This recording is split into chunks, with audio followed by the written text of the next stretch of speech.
Commodity money, metallic, paper, bank money, ये सारे हमने देख लिए। अब जो लेटेस्ट एवोल्यूशन फेज है क्रिप्टो करेंसी या बिटकॉइन, तो बिटकॉइन क्यों आया? इसका कारण है कि बैंक मनी और पेपर मनी में कुछ समस्याएं रही होंगी, तो आगे चल के एवोल्यूशन में बिटकॉइन आ गया। समस्या क्या हुई? सबप्राइम क्राइसिस से लड़ने के लिए अमेरिका ने क्वांटिटेटिव एजिंग प्रोग्राम शुरू किया। उसके अंतर्गत वो टॉक्सिक एसेट और सरकारी बॉन्ड उनकी रिजर्व बैंक खरीदेगी और सामने डॉलर इशू करेगी।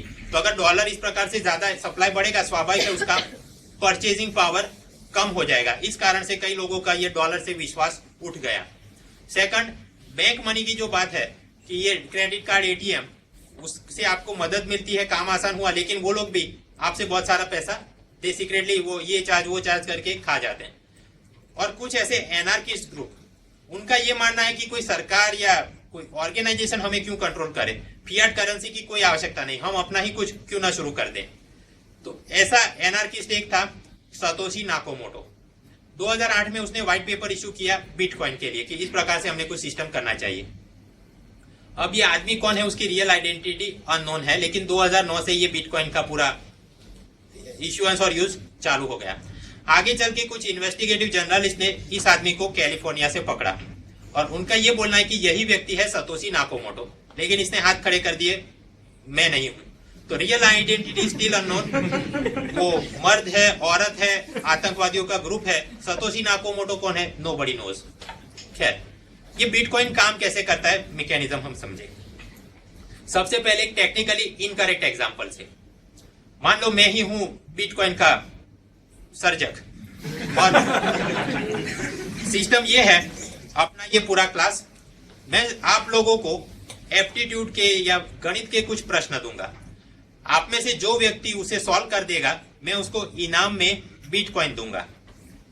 जो व्यक्ति सॉल्व नहीं करेगा लेकिन फिर भी उसको आना है कि हमको भी बिटकॉइन गेम में पार्टिसिपेट करना है, तो वो भी आ सकते हैं कुछ गुड्स एंड सर्विसेज का ट्रेड करके। मतलब मेरा गणित का प्रश्न हल करके जिस बंदे के हाथ में बिटकॉइन है, आप उसको कुछ आइसक्रीम बेचो, चाय बेचो, किताब बेचो और सामने वो आपको वो बिटकॉइन दे दे, तो इस प्रकार आपसे भी पार्टिसिपेंट हो गए। Lastly the entry of our good old friend Vijay Mallya. Vijay Mallya के पास टाइम नहीं है यार, ये तो मैं पूरे जो फॉर्मूला रटने थे काफी समय हो गया, तो ये काम हो नहीं सकता मुझसे। बिटकॉइन कमाने का पहला रास्ता मेरे पास है नहीं। सर्विसेज में आपको किंगफिशर की टिकट दे सकता था, लेकिन वो भी अब पॉसिबल नहीं है। तो तीसरा रास्ता ऐसे लोगों के लिए कि भाई आप अपनी तिजोरी से रुपया या डॉलर ऐसा कुछ दो और सामने एक्सचेंज में बिटकॉइन लेके जाओ। कि मान लो हम सप्लाई डिमांड या कुछ भी करके एक बिटकॉइन की कीमत रखे 12,000, तो फिर माल्या 12,000 आपको दे और आप वो बिटकॉइन उसको दे दो। तो मतलब बिटकॉइन कमाने के 3 रास्ते हुए। एक तो ये जो गणित का प्रश्न या एल्गोरिथम आप सॉल्व करो, दूसरा जो सॉल्व करके बिटकॉइन लेके आए उनको आप कोई गुड्स एंड सर्विस बेचो, और तीसरा रास्ता कि आप अपनी फिएट करेंसी बिटकॉइन के साथ एक्सचेंज करवा लो। ये हुए 3 रास्ते। अब सवाल होता है कि अगर मैं पूरी जिंदगी मन मुताबिक ऐसे गणित के प्रश्न आपको देता रहूं, तो ये तो वही हुआ कि नोट छाप छाप के दिया जा रहा है, उसका परचेजिंग पावर कम हो जाएगा, सिस्टम कोलैप्स हो जाएगा। ऐसा नहीं होगा, क्योंकि मैं पहले से ये बोल देता हूं कि मैं कुल मिला के आपको उतने ही गणित के दाखले दूंगा जिसके इनाम में आपको 21 मिलियन बिटकॉइंस मिलेंगे। और एक एग्जांपल आज दिया, कल दूसरा, ऐसा करके 2031 तक मैं आपको देता रहूंगा और फिर वो सिस्टम बंद हो जाएगा, ताकि सिस्टम में 21 मिलियन से ज्यादा बिटकॉइन बने नहीं। खैर, अब हम ये तो टेक्निकल इनकरेक्ट एग्जांपल था, अब रियल लाइफ में ये कैसा दिखता है। जो मैंने बोला कि आपने गणित के प्रश्न हल करने हैं, एक्चुअली आपने डेटा ब्लॉक एल्गोरिथम वो सॉल्व करना है। जब आप उसको सॉल्व करोगे, एक एक डेटा ब्लॉक को सॉल्व करोगे, तो आपको इनाम में मिलेंगे बिटकॉइन। और सिस्टम कुछ ऐसा बनाया गया कि सबसे पहले 2.1 लाख आपने ये डेटा ब्लॉक सॉल्व करे, तो हर एक ब्लॉक पे आपको 50 बिटकॉइन इनाम पे मिलेंगे। तो एक खत्म हुआ। उसके बाद के जो 2.1 लाख डेटा ब्लॉक्स है उसे आप सॉल्व करोगे तो आपको मिलेंगे 25 बिटकॉइन। उसके आगे 12.5, फिर 6.25, और ये आप ऐसा प्रोग्रेशन बनाओगे तो पता चलेगा 2031 तक ये सिस्टम बंद हो जाएगा। तो ये जो चिंता कि मन मुताबिक छापे जाएंगे वो रहेंगे नहीं, आप पूरा एडिशन करोगे तो पता चलेगा मैक्सिमम 21 मिलियन बिटकॉइन ही जनरेट किए जा सकते हैं। अब सवाल ये होगा कि उसके बाद अगर आप छापोगे ही नहीं और फिर अपना पॉपुलेशन तो बढ़ता जाएगा, तो फिर लोग इसे यूज कैसे कर सकते हैं। They can still use it, क्योंकि जैसे 1 रुपए के आप टुकड़े करो तो 100 टुकड़े बनेंगे 1-1 पैसे के। यहाँ आप 1 बिटकॉइन के टुकड़े करो तो लोएस्ट उसका यूनिट है सतोशी, और ऐसे 10⁸ सतोशी जमा करो तब जाके 1 बिटकॉइन मिलता है। तो मतलब मान लो आज हम पगार एक व्यक्ति का तय करें 10,000, 50 साल बाद अगर पॉपुलेशन बढ़ गया तो इस हिसाब से आप सतोशी में उसको इतना पेमेंट दे दो और सिस्टम चल सकता है। तो मतलब कि बिटकॉइन नहीं प्रिंट नहीं होगी तो भी वो सिस्टम कोलैप्स नहीं करेगा। खैर आगे अब और टेक्निकल जाते हैं। मैंने जो ये बताया कि आपने ये डेटा ब्लॉक्स या एल्गोरिदम सॉल्व करना है, these are called crypto algorithms. ये पूरा इस प्रकार से कुछ उसका डेटा ब्लॉक नेट पे चलता रहता है। आप उसे सॉल्व करोगे तो आपको जो इनाम में मिला, क्रिप्टो एल्गोरिदम सॉल्व करके इनाम में मिला, तो उसको बोलेंगे क्रिप्टो करेंसी बिटकॉइन।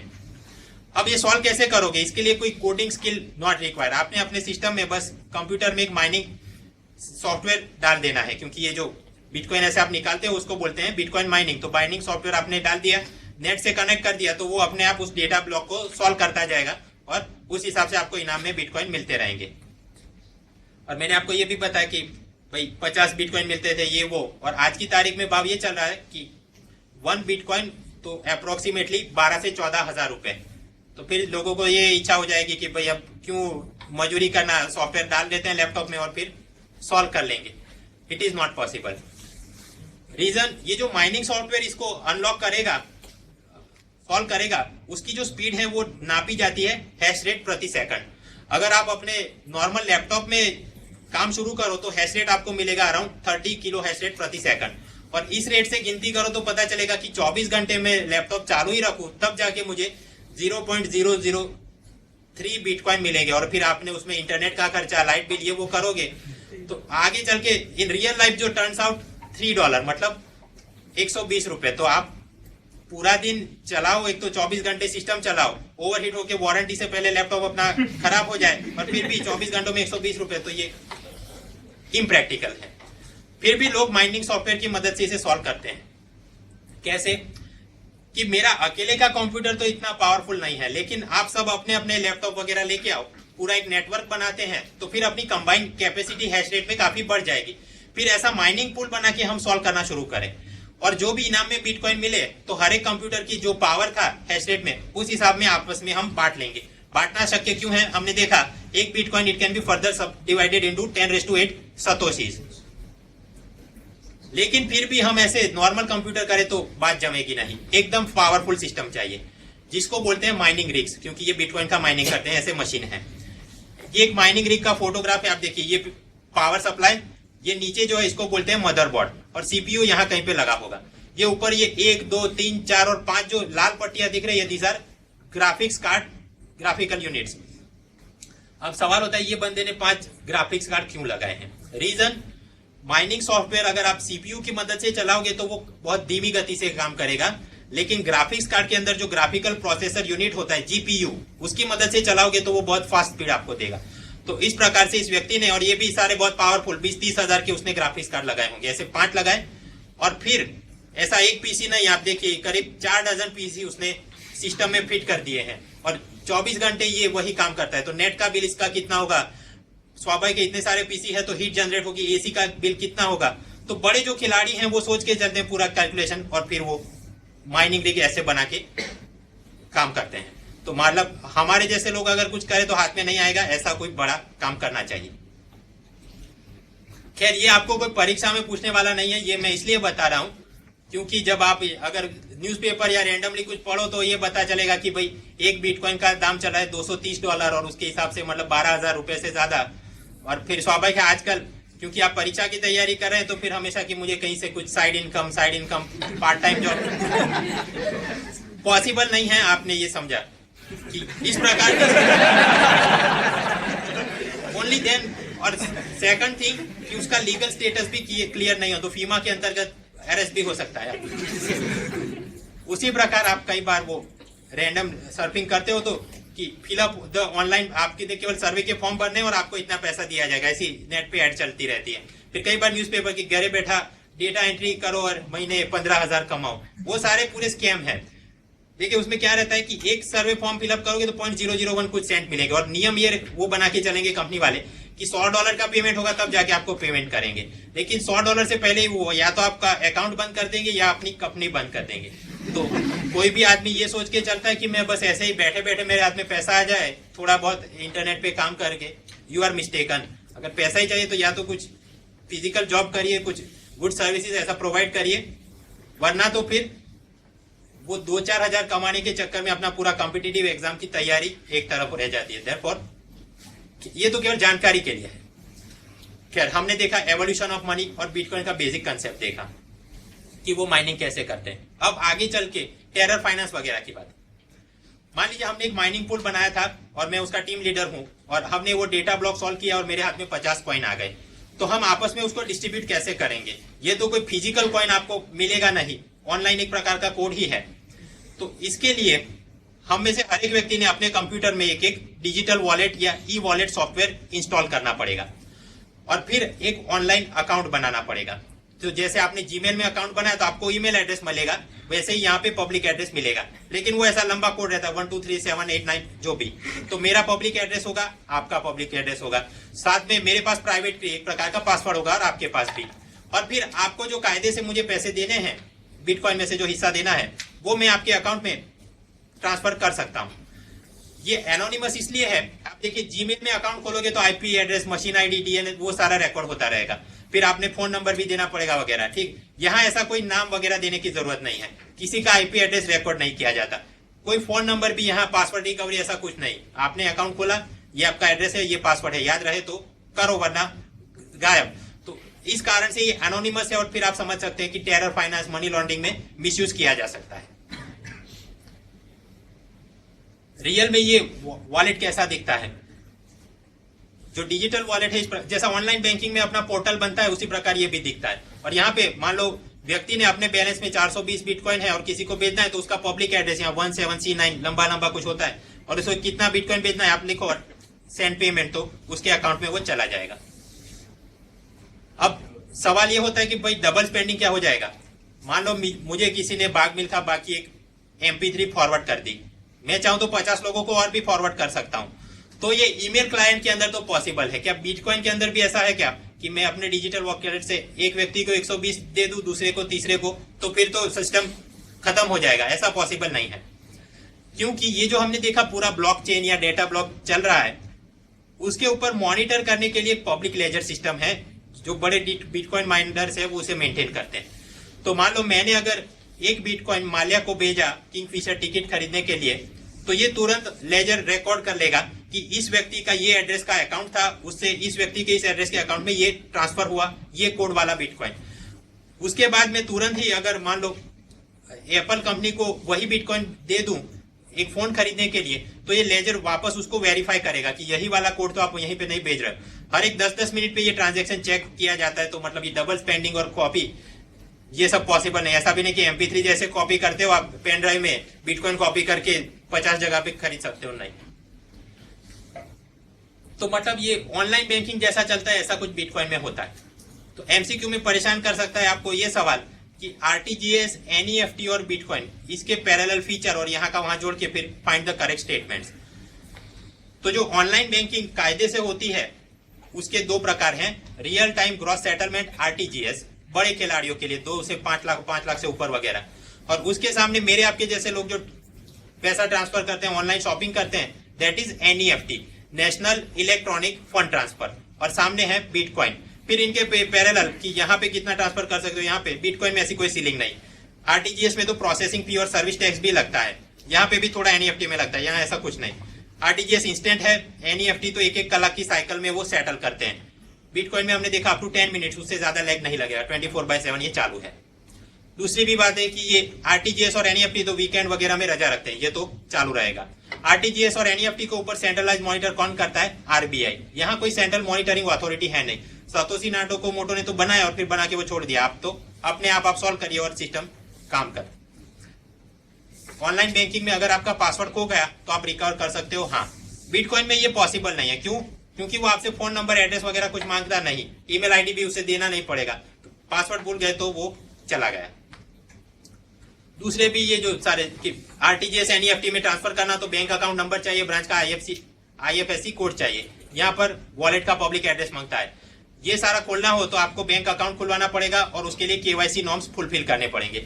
यहाँ तो ऐसा कोई जरूरत ही नहीं है, without names, number, phone number, कुछ भी कोई भी आदमी खोल सकता है, गलत कामों के लिए यूज कर सकता है। इवन अगर आप कोई सॉफ्टवेयर डिजाइन करे कि वो तो अपने आप भी रोबोट या एआई रजिस्ट्रेशन करा के बिटकॉइन ट्रेड कर सकता है। अब इस कारण से जो समस्याएं खड़ी होती है, मनी लॉन्ड्रिंग, टेररिज्म और सभी गलत कामों में इसका प्रयोग कैसे हो सकता है। हमने देखा बिटकॉइन कमाने के 3 रास्ते हैं। एक तो है माइनिंग, वो एल्गोरिथम सॉल्व करो। Second is selling goods and services to people who have mined bitcoins. और थर्ड कि आप अपना करेंसी को एक्सचेंज करा के बिटकॉइन ले लो। अब क्योंकि गलत कामों में इस्तेमाल हो सकता है तो गलत लोग अपनी करेंसी बिटकॉइन में ट्रांसफर कराने में उत्सुक रहते हैं और इस कारण स्पेकुलेशन और वॉलेटिलिटी बहुत बड़ी देखी गई। फॉर एग्जांपल, अक्टूबर 2013 में एक बिटकॉइन एक्सचेंज किया जाता था $200 में। दिसंबर में बढ़ के एक बिटकॉइन का प्राइस हो गया $1200। अभी लेटेस्ट जो दाम चल रहा है फरवरी 2015 अराउंड एक बिटकॉइन मतलब $230 में चल रहा है। खैर, अब ये जो पूरा है कि करेंसी में इसको तब्दील करवा सकते हो, उसकी मदद से टेरर फाइनेंस हवाला सारी समस्याएं शुरू होंगी। सबसे पहले मैं और साधु यादव, काम कुछ है नहीं तो फिर कि चलो अब बिटकॉइन से कुछ करें। पहले ही समस्या ये थी कि भाई पावरफुल कंप्यूटर चाहिए, तो वो हम किसी यूनिवर्सिटी से चोरी करके दोनों जने ले आएंगे। दूसरा काम ये करेंगे, बिटकॉइन माइनिंग शुरू कर दिया। मेरे वॉलेट में मान लो 10 बिटकॉइन है और उसके भी 10 हैं। फिर हम आपस में काम कि चलो अब क्रिकेट पे वो भारत पाकिस्तान मैच पे सट्टा लगाते हैं, जो जीतेगा सामने वाले को बिटकॉइन देगा। अगर ऐसा कोई गेम खेला जाए तो इनकम टैक्स डिपार्टमेंट नहीं पकड़ सकता, आरबीआई नहीं पकड़ सकती, पुलिस नहीं पकड़ सकती। भाई क्योंकि इसमें केवल पब्लिक प्राइवेट की, इसमें कोई फोन नंबर, किसी का आईपी एड्रेस, कोई पूरा ऑनलाइन कुछ चल रहा है, कोई इसे मॉनिटर करता नहीं, तो गलत कामों में एक तो इस प्रकार से यूज हो सकता है। सेकंड थिंग, मान लीजिए ऐसा सट्टा खेल के मेरे पास 20 बिटकॉइन आ गए। अब बिटकॉइन का मैं क्या कर सकता हूं, MTGOX और ऐसी ऑनलाइन बिटकॉइन एक्सचेंज साइट है, वहां पे मैं अपना अकाउंट खोलूं, उनको मैं बिटकॉइन दूंगा और सामने वो लोग मुझे डॉलर देंगे, जो भी दाम चल रहा हो। अभी $230 दे रहे हैं तो वो मुझे मिल जाएंगे। ऐसा MTGOX वाले क्यों करेंगे? वो इसीलिए करेंगे जिस कारण से वो फॉरेक्स वाले विजय माल्या को 50 रुपए देते थे, क्योंकि इनका बेचने का दाम अलग होता है, खरीदने का दाम अलग होता है, ताकि बीच में मार्जिन मेंटेन रहे।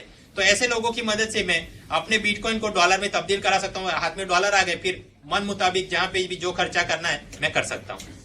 अब मनी लॉन्ड्रिंग में कैसे यूज करेंगे इसे?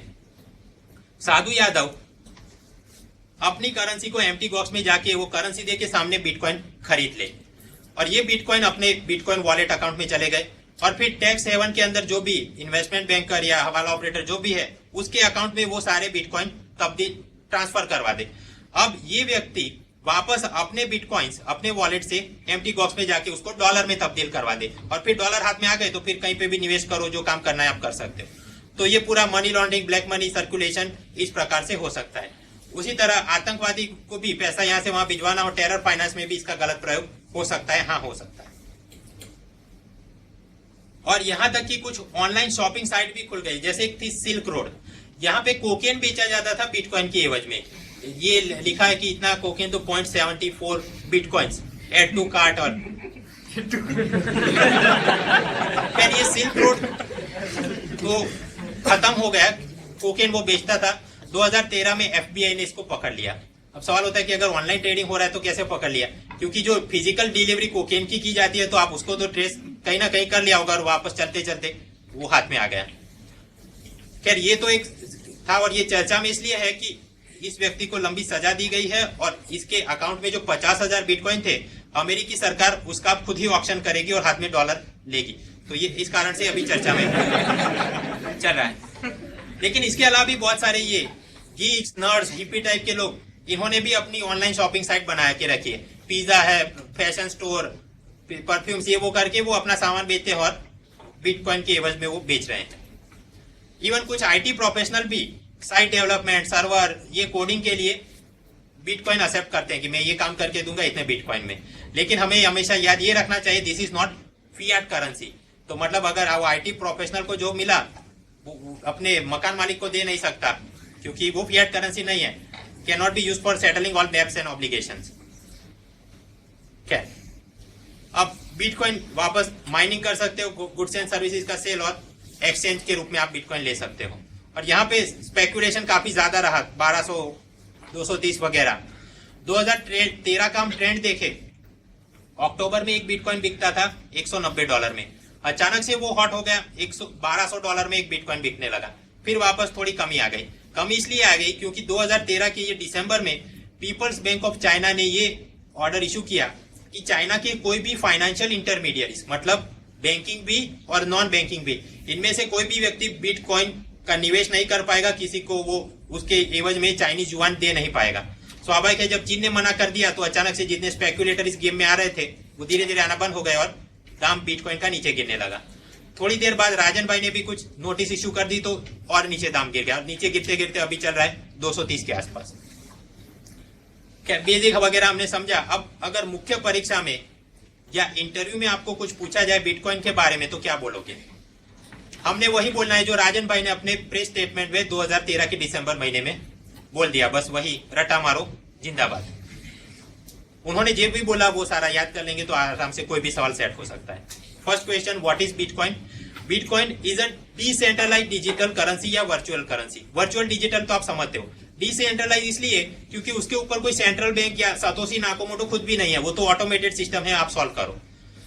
बिटकॉइन एक्वायर करने के 3 रास्ते हैं। One is called mining that algorithm, second कि ऐसे व्यक्ति को आप गुड्स एंड सर्विसेज ट्रेड करो, या फिर थर्ड की फिएट करेंसी के साथ उसको एक्सचेंज करो। तो these are 3 ways to acquire bitcoins. आगे चल के, no central bank has authorise bitcoin, RBI या पीपल किसी ने उसकी परवानगी दी नहीं है। इवन ये बॉम्बे स्टॉक एक्सचेंज है, एनएससी है, कमोडिटी एक्सचेंज, यहाँ पे भी बिटकॉइन की एवज में आप शेयर खरीद सकते हो, गेहूं खरीद सकते हो, नॉट पॉसिबल, क्योंकि सेबी फॉरवर्ड मार्केट कमीशन इन्होंने भी इसकी अनुमति नहीं दी है। फिर हमने देखा एक फीमा एक्ट था, और फीमा एक्ट के अंतर्गत ये सारे रुपी डॉलर वगैरह का कन्वर्जन किया जाए, ऐसे एजेंट को हम बोलते थे फॉरेक्स डीलर्स, वो सब आरबीआई से लाइसेंस लेके ऑपरेट करते हैं। तो ऐसे किसी डीलर को भी आरबीआई ने अनुमति नहीं दी है कि आप डॉलर को बिटकॉइन में तब्दील करा सकते हो या रुपए को बिटकॉइन में तब्दील करा सकते हो। ऐसा अगर कोई व्यक्ति करता है तो वो इलीगल है और फीमा में उसकी अरेस्ट हो सकती है। जहां तक ये बिटकॉइन एक्सचेंज वेबसाइट हमने देखा, ये एम्प्टी बॉक्स था जहां मैं अपने बिटकॉइन देके डॉलर निकाल सकता था, तो ऐसी सारी वेबसाइट का लीगल स्टेटस क्लियर नहीं है। हो सकता है आप ऐसा कुछ करने जाए तो आपका अकाउंट हैक हो जाए, फिशिंग, मालवेयर, पासवर्ड ये सब चला जाए और आपके पैसे लॉस्ट हो जाएं। अगर आपने बिटकॉइन की मदद से कोई एप्पल फोन वगैरह भी खरीद लिया और वो खराब निकला तो कंज्यूमर कोर्ट में आप फरियाद नहीं कर सकते हो। वाई? क्योंकि वो तो रूपी अपना फिएट करेंसी, उसके मुताबिक कुछ खरीदा होगा तो कंज्यूमर कोर्ट हेल्प करेगी, यहाँ पे नहीं करेगी। आगे बात है, बिटकॉइन वो एक केवल डिजिटल कोड है, उसकी कोई इंट्रिंसिक वैल्यू नहीं है, जैसे गोल्ड कॉइन की रहती थी या टोबैको लीव्स की रहती है। It has no intrinsic value. और ऐसा भी नहीं है कि गोल्ड, सिल्वर या क्रूड ऑयल ऐसा कुछ बैक करके बिटकॉइन इशू किया गया। जैसा पुराने जमाने में आप याद रखो कि $1 तो अगर 0.88 ग्राम सोना था तभी वो लोग इशू करते थे। यहाँ ऐसा सतोशी नाकामोटो ने आपको बोला नहीं कि एक बिटकॉइन के सामने मेरे पास इतने गोल्ड, सिल्वर या ऑयल है, नो। और इसी कारण ये स्पेकुलेशन बहुत चल रहा है, वॉलेटिलिटी बहुत चल रही है, 1200, 200 जो अभी दाम चल रहे हैं। मीडिया की ये भी रिपोर्ट आए हैं कि बिटकॉइन का इस्तेमाल ये ड्रग ट्रांजैक्शन के लिए, मनी लॉन्ड्रिंग के लिए, टेरर फाइनेंस के लिए हो रहा है। तो मतलब अगर आप ऐसे ही शौकिया अंदाज में, हॉबी के रूप में अगर कुछ करने जाओ, still you may unintentionally breach some anti money laundering law या टेरर रिलेटेड कोई कानून का आप भंग कर देंगे और आपका अरेस्ट हो सकता है। और ये केवल बिटकॉइन का रोना है ऐसा नहीं, लाइट कॉइन है, BBQ coin, Dogecoin, DG coins, जो भी क्रिप्टो करेंसी या डिजिटल करेंसी है, ये सभी में फीचर यही है और समस्याएं भी यही है। देयरफॉर आरबीआई ने ये बोला है कि हम इसके लिए किसी व्यक्ति को एडवाइस नहीं करते कि आप इस गेम में पढ़ो। तो अब आपको GS3 में कुछ पूछा जाए, what is bitcoin and how it can be used for tap वगैरह, तो यही मुद्दे आप लिख सकते हो। अब राजन भाई ने जैसा प्रेस स्टेटमेंट दिया इन दिसंबर 2013, तो फिर पुलिस एक्शन में आ गई। भारत के अंदर भी जैसा एम्प्टी बॉक्स था, ऐसा भारत में एक था बाय सेल बिट co.in, ये बाय सेल बिटकॉइन ऐसी करके, it was India's first bitcoin exchange. यहाँ पे ये जो व्यक्ति था उसका नाम था माहिम गुप्ता और अपना अहमदाबाद, भोपाल में ही ऑफिस खोल के ये काम कर रहा है। उसका सिस्टम ये था कि आप उसको रुपए दो और सामने वो आपको बिटकॉइन देगा, और लेकिन सिस्टम वही कि खरीदने का दाम अलग होता है और बेचने का, ताकि उसको बीच में प्रॉफिट बनता रहे। लेकिन जब आरबीआई ने नोटिस दिया तो फिर तुरंत ईडी ने, एनफोर्समेंट डायरेक्टरेट ने उसको अरेस्ट कर लिया। क्यों? क्योंकि फॉरेन एक्सचेंज मैनेजमेंट एक्ट के तहत फीमा के अंतर्गत केवल ऑथोराइज डीलर ही कोई करेंसी एक्सचेंज करवा सकता है, दूसरा कोई करे तो वो गलत है। सेम वे ये माहिम गुप्ता को जिन लोगों ने पैसे दिए तो उनकी आवक का क्या स्रोत था, क्या वो मनी लॉन्ड्रिंग का मैटर या ब्लैक मनी का करप्शन का मैटर था क्या? उस हिसाब से prevention of money laundering act भी उसने तोड़ दिया, जिसमें उसे 3 से 7 साल की सजा भी हो सकती है, 5 लाख रुपए का दंड भी हो सकता है। तो मैंने जो शुरुआत में बोला कि साइड इनकम के चक्कर में आप इस गेम में ना पड़िएगा, क्योंकि ये कारण है। कल रात को मैंने उसकी साइट वापस खोली buysellbitco.in, तो उसने यहाँ पे ब्लू बॉक्स में दिखा है आफ्टर आरबीआई सर्कुलर हमने अपना ऑपरेशन सस्पेंड कर दिया है। लेकिन यहाँ पे आप अगर देखिए दाम 2 लिखे गए हैं। बाय का दाम है 14,800 रुपए, मतलब अगर आपने रुपए देकर उससे बिटकॉइन खरीदना होता तो क्या दाम देना पड़ता? 14,800। और अगर आप उसको अपने बिटकॉइन बेचते तो मतलब वो आपको रुपए देता, कितने देता? 14,400। ये दाम में फर्क क्यों है? जब फर्क होगा तभी उसका प्रॉफिट मार्जिन बनेगा, वरना सर्वर का भाड़ा कैसे देता है ना? ये धर्मदान तो चलता नहीं। तो ये जैसा यहाँ ये तो क्योंकि बंद कर दिया, लेकिन सिस्टम कुछ ऐसा था। और एम्प्टी गॉक्स वगैरह के भी यही सिस्टम है, खरीदने का दाम अलग होता है, बेचने का अलग। फिर एक चर्चा में रहा था लक्ष्मी कॉइन।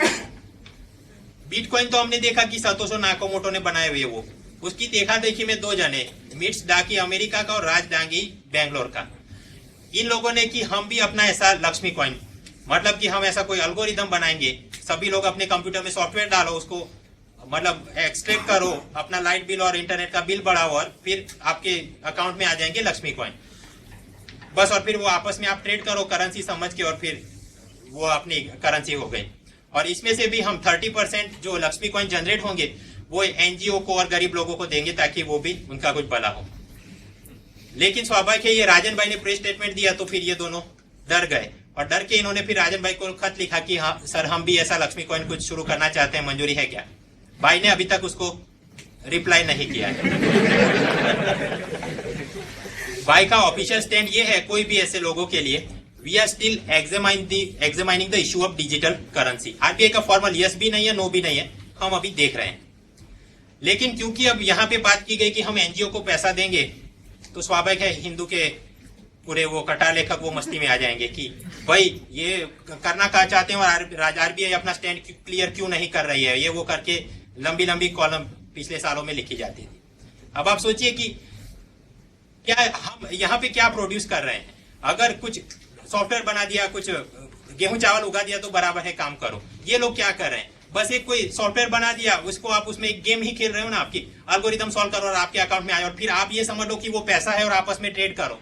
कल हो सकता है कि पूरा सिस्टम हैक हो जाए और एडिशनल नए कोई कॉइन जनरेट कर दे, कोलैप्स हो जाए। पैसा इशू करने का काम किसका है, सरकार का है या सेंट्रल बैंक का है? अगर हर कोई भी मतलब गली मोहल्ले कोपचे से हर एक आदमी चाहे और ऐसी वेबसाइट खोल दे, तो क्या राजन भाई के पास और काम नहीं है कि इनको रिप्लाई करता रहे कि हाँ कि नहीं? खैर, मैंने इसकी भी साइट कल आने से पहले वापस चेक की, तो यहाँ पे क्या लिखा है, लक्ष्मी कॉइन कमिंग सून। अभी उसने लागू नहीं, क्यों? क्योंकि भाई ने उसको जवाब नहीं दिया। एक और चीज चलती थी एम्प्टी गॉक्स, ये इतना महत्वपूर्ण नहीं है, लेकिन इंटरव्यू में फॉलोअप में कुछ ना कुछ करके पूछ सकता है। हमने देखा एम्प्टी गॉक्स काम क्या करता है कि वो बिटकॉइन और डॉलर को एक दूसरे में एक्सचेंज करता है, लेकिन इसका खरीदने और बेचने का दाम अलग होता है ताकि प्रॉफिट मार्जिन बना रहे। लेकिन ये जो पूरी इसकी वेबसाइट में कुछ बग था, कुछ गलत था, जिसका हैकर्स ने इस्तेमाल करके अचानक से 8.5 लाख बिटकॉइन चोरी कर लिए इसके एक्सचेंज से, इसके अकाउंट में जो होंगे। प्राइस वाइज देखे तो 500 मिलियन से ज्यादा लॉस्ट हो गए, और फिर जापान में इसने बैंकरप्सी फाइल कर दी और इसकी कंपनी ये साइट बंद करके लिक्विडेशन कर दिया गया है। मतलब ये ऐसे महत्वपूर्ण नहीं, लेकिन आप कोट कर सकते हो कि अगर लक्ष्मी कॉइन वालों को या ये बाय सेल बिटकॉइन वालों को अनुमति दी गई और फिर अगर हैक करके कोई चला गया तो फिर सिस्टम कोलैप्स हो सकता है। मतलब इसकी कोई आवश्यकता भारत में है नहीं। अमेरिका का ऑफिशियल स्टैंड क्या है? जहां भारत के अंदर है इनकम टैक्स डिपार्टमेंट, वैसे अमेरिका में है IRS, इंटरनल रेवेन्यू सर्विस। मार्च 2014 में उन्होंने ये बोला bitcoin is a taxable property और कमोडिटी, और इस पे कैपिटल गेन्स टैक्स लागू होगा 23%। मतलब मान लो मैंने कहीं से बिटकॉइन खरीदा 10 रुपए में और मैं आपको बेचता हूं 100 रुपए में, तो जो मुझको बीच में प्रॉफिट हुआ उसके ऊपर क्या लगेगा, कैपिटल गेन्स टैक्स 23%। डॉलर के अंदर वो उनका जो भी सिस्टम लगता है। और यहाँ पे विदहोल्डिंग नॉर्म्स भी होंगे। आप याद करो वो वोडाफोन हज वाली डील, और वो कुमार मंगलम बिरला और सामने वो किशोर बिया नहीं, कि जो आदमी खरीद रहा है उसने ही टैक्स काट के अमेरिकन सरकार को देना होगा।